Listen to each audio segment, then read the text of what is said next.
చెరువులు, కుంటలు, ప్రభుత్వ భూములను కన్నుమూసి కన్నుతెరిచేలోపే కబ్జాలు గురిచేస్తున్న జీహెచ్ఎంసీ అధికారులు, కార్పొరేటర్లు, ఎమ్మెల్యేల పర్యవేక్షణ లోపం కారణంగా గోపి చెరువు ఎక్కడికక్కడే కనుమరుగవుతోంది.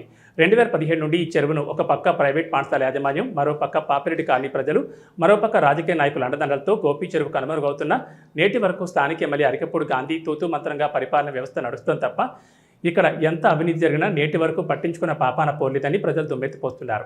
ఎక్కడ చూసిన అవినీతి నిలయంగా తేర్లింగంపల్లి 106 డివిజన్ రాజీవ్ గృహకల్ప, పాపిరెడ్డి కాలనీ, గోపీనగర్ ప్రజలు ప్రభుత్వ భూములను, నాళాలను దర్జాగా గోపి చెరువులో మట్టిపోసి దాంట్లోని ఇండ్ల నిర్మాణం చేపట్టిన అవగాహన లేని కార్పొరేటర్ నిర్లక్ష్యం వల్లే చెరువు పరిస్థితి రెంటికి చెందిన రేవడ్లా తయారైందని ప్రజలు ముక్కు మీద వేలేసుకుంటున్నారు.